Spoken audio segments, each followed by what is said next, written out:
வணக்கம்.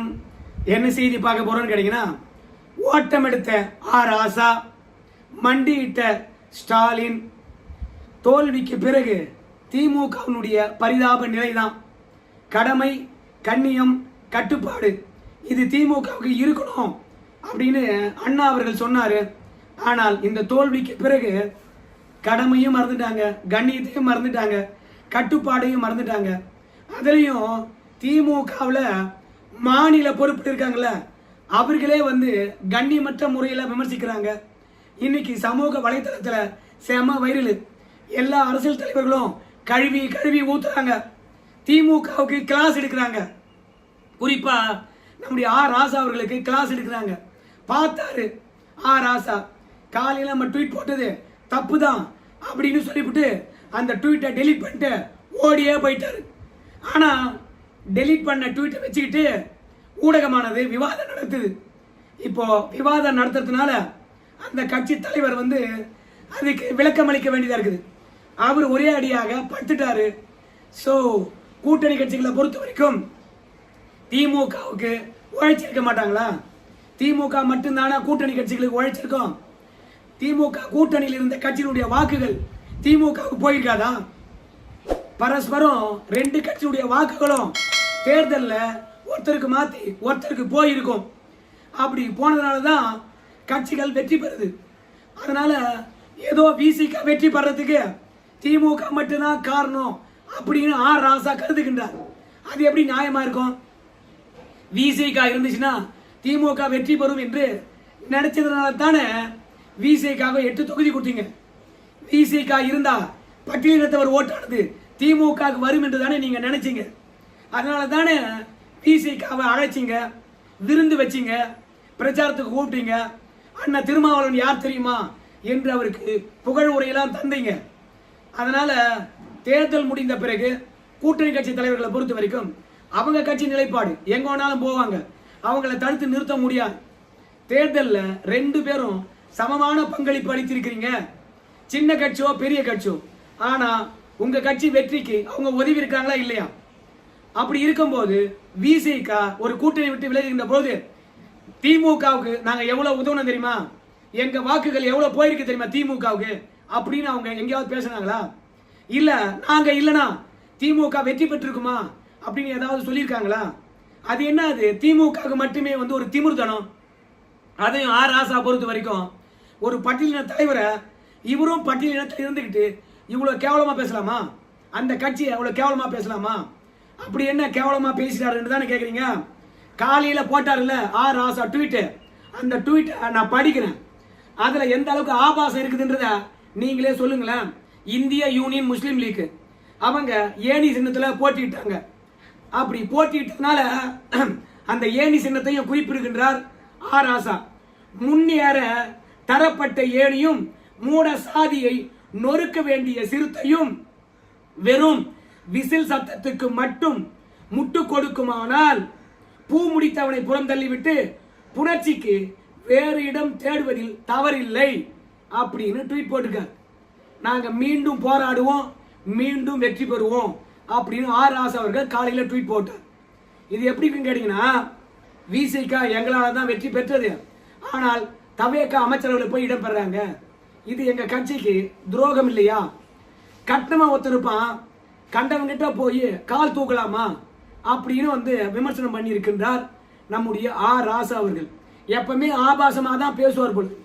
எந்த கருத்தா இருந்தாலும் சரி ஆபாசமா சொன்னாதான் புரியுமே. அதனால ஆர் ராசா பேசுனது சமூக வலைத்தளத்துல பெரிய எதிர்ப்பை சம்பாதித்தது. அதையும் ஆர் ராசாலாம் ஆதவாற்றி விமர்சனம் பண்ணுகின்ற அளவுக்கு தரம் குறைஞ்சிட்டார். அதுக்கு காரணம் ஆர் ராசா வாயிலிருந்து வந்த வார்த்தைகள் தான். மன்னிப்பு கேட்கணும், கண்டனத்தை தெரிவிக்கிறோம் அப்படின்னு சொல்லிட்டு திருமாவளவனையும் விசிகாவையும் ஆர் ராசா அவர்கள் விமர்சித்ததை ஒருபோதும் நாங்கள் ஏற்றுக்கொள்ள மாட்டோம் அப்படின்னு என்னவோ ஆதவாற்றினா யோகி சிகாமணி மாதிரியும் அரசியல் அனுபவம் பெற்ற மாதிரியும் அரசியல் எல்லாம் தெரிஞ்ச மாதிரியும் 5 கட்சிக்கு போயிட்டு வந்தவெல்லாம் ஆர் ராசாவை விமர்சனம் பண்றான். அவனுடைய விமர்சனத்துல யார் ஏத்துக்கிறது சொல்லுங்க? திமுக காரனே பாத்தீங்கன்னா இப்ப வேதனையில் இருக்கிறான். ஏன் தெரியுமா? இத்தனை கூட்டணி கட்சிகளும் தொடர்ச்சியா வெற்றி பெறுகின்ற போது நம்மளோட இருந்தாங்க. ஆனா ஒரு தோல்வியை பார்த்த உடனே சொல்லிக்கொள்ளாம எல்லாரும் ஓடுறாங்களே. தவேகா தொடர்ந்து வெற்றி பெறுமா? அதற்கான திறன் இருக்குதா? அதுக்கான கட்டமைப்பு இருக்கிறதா? ஏன் கூட்டணி அமைச்சரவை என்றால் ஓடி போய் பங்கெடுத்துக் கொள்ள வேண்டுமா? நமக்கென கொள்கை கிடையாதா? நமக்கென கோட்பாடு கிடையாதா? இத்தனை ஆண்டு காலமாக கொள்கை அடிப்படையில் திமுகவுடன் இணைந்திருந்தோம்னு சொன்னோமே. இத்தனை ஆண்டு காலமாக தவேகாவை RSS பெற்ற பிள்ளைன்னு சொன்னோமே. ரெண்டாவது பாஜகவுடைய பி டீம்னு சொன்னோமே. இத்தனையும் மறந்துட்டு ஓடி போய் இன்னைக்கு தவேகாவுடன் கூட்டணி வைக்கிறாங்களே. அப்படியேப்பட்ட விசிகா நமக்கு வேணுமா அப்படின்னு எல்லா வேதனையில் இருக்கும்போது, அதாவது பல கஷ்டமான தருணங்கள்ல விசிகாவுடன் இருந்தது திமுக தான். அதனால அந்த நன்றி உணர்ச்சியை விசிகா நினைச்சு பார்க்கலையே அப்படின்னு விசிகா விமர்சனத்துக்குள்ள ஆகிறதுக்குள்ள ராசா போட்ட ட்வீட் திமுகவுக்கு ஆப்பா போச்சு. இப்ப என்ன சொல்றாங்க? ஏன்பா திமுக ஆட்சியில பட்டியலினத்தவருக்கு ஏகப்பட்ட பிரச்சனை இருந்தது. அந்த பிரச்சனையெல்லாம் பெருசாகாத அளவுக்கு நம்முடைய தொல் திருமாவளவன் அவர்கள் வந்து காப்பாற்றி விட்டார். தோழமை உணர்வுடன் வந்து சுட்டி காட்டினார். ஏன்பா வேங்க வயல் பிரச்சனையா இருக்கலாம். அதே மாதிரி பல இடங்கள்ல பட்டியலினத்தை சார்ந்தவங்க தலைவராக வெற்றி பெற்றா அந்த தலைவர்கள் பதவியேற்க போகாமது. ரெண்டாவது வந்து இந்த கிராம சபை கூட்டத்தில் பட்டியலினத்தவர் கலந்து கொள்ளாதது, கோயிலுக்குள்ள உள்ள போக முடியாம தடுத்தது, குடிநீர் கொடுக்காதது, இப்படி பல்வேறுபட்ட பிரச்சனைகள் இந்த விசிகாவினருக்கு இருந்தது.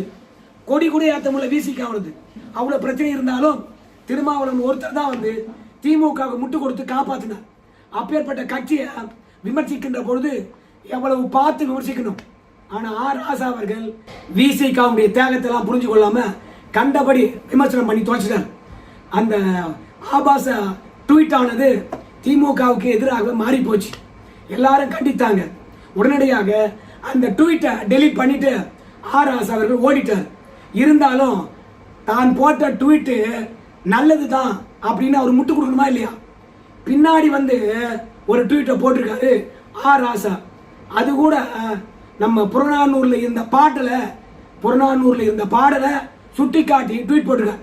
என்ன ட்வீட்னு பார்க்கும்போது, என் வீட்டு தோட்டத்து தென்னை கூனி வளைந்து எதிர் வீட்டுக்கு இளநீர் தந்தால் இலக்கியத்தில் அதற்கு பெயர் என்ன தெரியுமா? முட தொங்கு. அரசியலில் என்ன பெயர் சூட்டலாம்? வாழ்க தமிழ் அப்படின்னு போட்டிருக்கின்றார். அதாவது விசிகா திமுகவுடைய தென்னை மரமா, விசிகா திமுகவுடைய சொத்தாவே நினைச்சிட்டாங்க. அவங்க இளநீர் போல 2 எம்எல்ஏக்கள் வெற்றி பெற்றாங்கல்ல, இப்போ தவேகாவுக்கு போய் அந்த 2 இளநீரை கொடுத்துட்டாங்களாம். எந்த அளவுக்கு திமுக காரனுடைய மைண்டு மாறி போயிருக்கு பாரு. அதுக்கு தான் ஒரு கட்சியில ரொம்ப நாள் கூட்டணியில் இருக்கவே கூடாது. கூட்டணியில் இருந்தோம்னு வச்சுங்களேன், ஆடா விசிகா வேற திமுக வேற என்ற நினைப்பே மறந்து போகுது. அதனால விசிகாவை அவங்க வீட்டு தென்னை மரமாக நம்முடைய ராசா அவர்கள் கருதுகின்றார். ட்வீட் போடுறார். எவ்வளவு கொடுமை பாருங்க. இதுவும் விமர்சனத்துக்குள்ளாச்சு.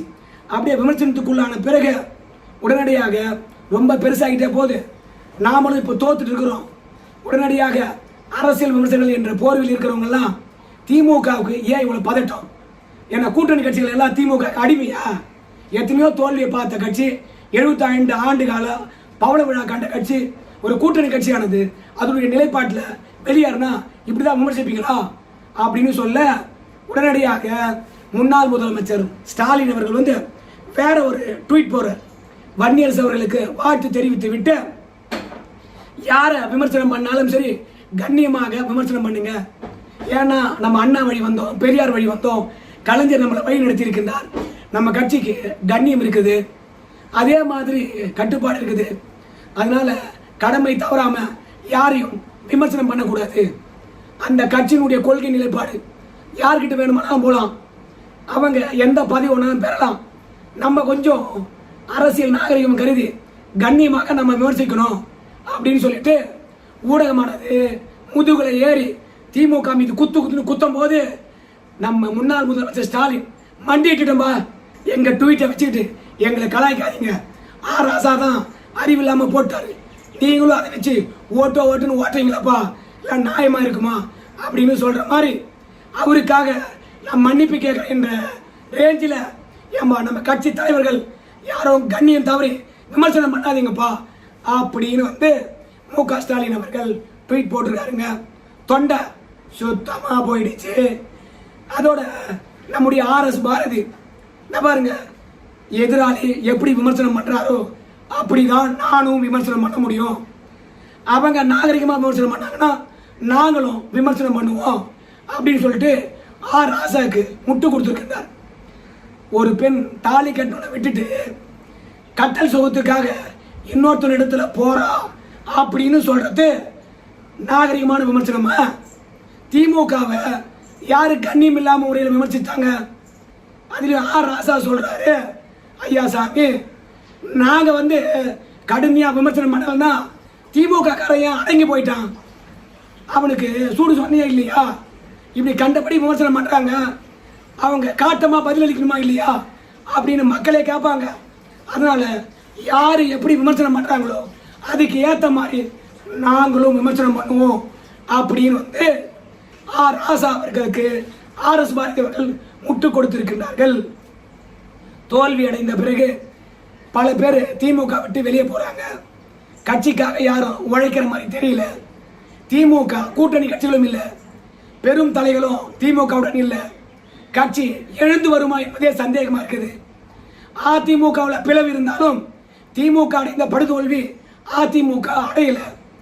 ஆட்சி கட்டளை விட்டு திமுக இறங்கி இருக்கிறது. திமுக ஆபத்தில் இருக்கிறது. எப்படியாவது மீட்டெடுக்கலான்னு பார்த்தா கூட்டணி கட்சிகளும் இல்லை.